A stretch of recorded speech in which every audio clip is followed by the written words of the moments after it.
Hello student, कैसे हो।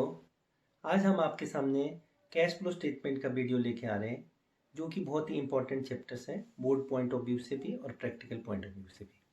Okay, तो हम कैश फ्लो स्टेटमेंट पढ़ने से पहले हम इसके बारे में जान लें, what do mean by cash flow statement. Cash flow statement एक समरी और स्टेटमेंट है which shows inflow and outflow of cash and cash equivalent from business organisation. मतलब ये बिजनेस के ऑर्गेनाइजेशन में बिजनेस के इनफ्लो और आउटफ्लो को शो करता है। इसमें हम 3 एक्टिविटीज़ को डिस्कस करेंगे। आज के वीडियो में हम सिर्फ जो है ऑपरेटिंग एक्टिविटी डिस्कस करेंगे, जो कि बिजनेस का जो मेन रेवेन्यू जनरेटिंग एक्टिविटी है। इससे बिजनेस को ये पता लग जाता है कि उसका जो मेन काम है, जो मेन एक्टिविटी है, उससे उसको कितना जो है रेवेन्यू जनरेट हो रहा है। इस एक्टिविटीज़ को जो है हम 3 स्टेप में करेंगे। पहला स्टेप है calculation of profit before tax and extraordinary item. अब ये हमें कैलकुलेशन करने के लिए क्या करना पड़ेगा, आप उसको स्टेटमेंट समरी में भी हम इसको कैलकुलेट कर सकते हैं। कई टीचर इसको वर्किंग नोट में बनाते हैं, तो आप सेम समरी में भी इसको बना सकते हैं और सेपरेट वर्किंग नोट भी बना सकते हैं। तो हमें निकालना है net profit before tax and extraordinary item. तो इसका मतलब हमें सबसे पहले क्या करना है, नेट प्रॉफिट जो है आपका एज पर पीएनएल, जो PNL account current year minus previous करके सबसे पहले नेट प्रॉफिट लिखना है।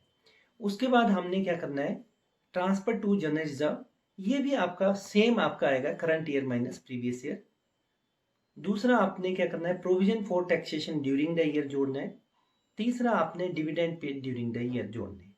तो इसका मतलब आपने नेट प्रॉफिट में 3 आइटम इसमें ऐड करें। आपने क्या क्या ऐड करें, सबसे पहले transfer to general reserve, dividend paid और provision for taxation during the year.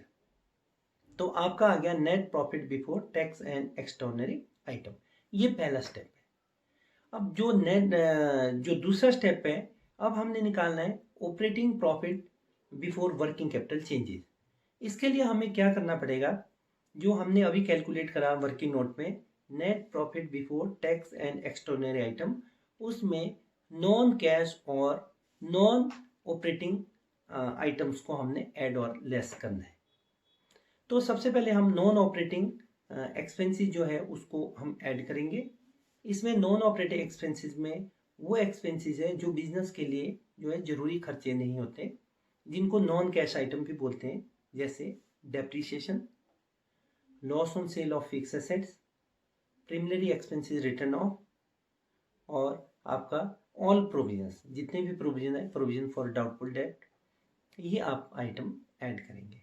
और आपने इसमें से लेस करना है नॉन ऑपरेटिंग इनकम, जो बिजनेस की इनकम नहीं है, जो आलतू फालतू की इनकम है बिजनेस की, वो आपने लेस करनी है। इसमें आपका आ जाएगा rent receipt, interest receipt, profit on sale of fix assets, और आपका जो है डिविडेंड रिसिप्ट, ये आपने इसमें से लेस करने। तो अब आप सोच रहे होंगे कि हमने इसमें ये नॉन ऑपरेटिंग एक्सपेंसेस को क्यों ऐड किया। अभी क्या था कि जब हमने प्रॉफिट एंड लॉस अकाउंट बनाया था, तो हमने क्या करा था, टैक्स से बचने के लिए हमने क्या करा, बहुत सारे आलतू फालतू के खर्चे प्रॉफिट में से घटा दिए थे। तो हम क्या जानना चाह रहे हैं, हम जो कैश फ्लो स्टेटमेंट बनाते हैं वो हम इंटरनल जो बुक है, इंटरनल इंफॉर्मेशन के लिए बनाते हैं, मैनेजमेंट के इंफॉर्मेशन के लिए। तो जिससे हमें सिर्फ ये पता लगे कि बिजनेस का जो मेन काम है, मेन रेवेन्यू जनरेटिंग एक्टिविटी है, उससे कितना उनको इनफ्लो और आउटफ्लो हुआ। तो इसका मतलब हम नॉन ऑपरेटिंग एक्सपेंसेस को ऐड इसलिए कर रहे हैं क्योंकि हमने जब प्रॉफिट एंड लॉस अकाउंट बनाया था, तो हमने कई जो है नॉन ऑपरेटिंग एक्सपेंसेस को हमने चार्ज किया था, मतलब वहाँ प्रॉफिट में से घटाया था।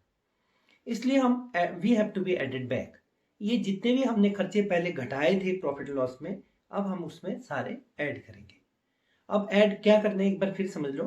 ऐड आपने डेप्रिसिएशन करना है, और क्या करना है आपने, loss on sale of fix assets, और जितने भी प्रीमिनरी एक्सपेंसिव रिटर्न ऑफ है, और जो प्रोविजन फॉर डाउटफुल डेब्ट्स वगैरह है, जितने भी प्रोविजंस वगैरह है, वो आपने ऐड करने हैं।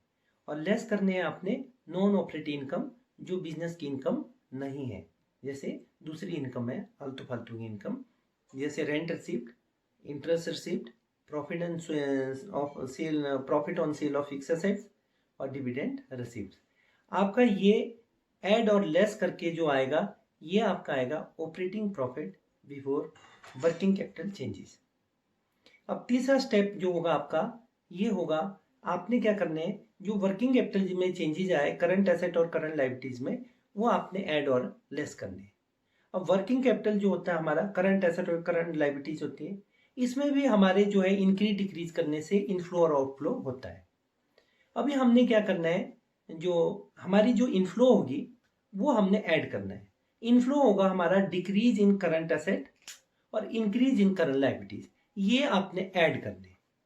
आपने क्या करना है, operating profit before working capital में आपने जितने भी आपके इनफ्लो है करंट एसेट्स और करंट लायबिलिटी में जो हमारे इनफ्लो हुए थे वो आपने ऐड करने। अब इनफ्लो क्या हुए थे मैं आपको बताता हूँ।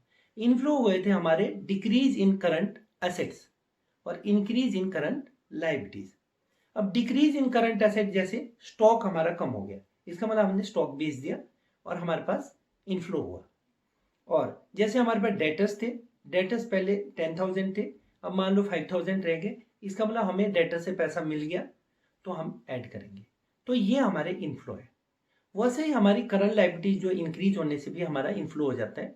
जैसे हमारे क्रेडिटर्स थे पहले 10,000, अब 12,000 हो गए, तो हमारे 2,000 के हमारे जो है करंट लायबिलिटी बढ़ी है तो इनफ्लो हो गया। इसी तरह जो है हम लेस इसका वाइस वर्सा करेंगे।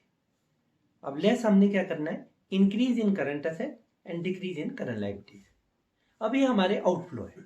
आउटफ्लो कैसे है, जैसे हमारे करंट एसेट जो है बढ़ेंगे तो डेफिनेटली हमारा कैश जो है जाएगा।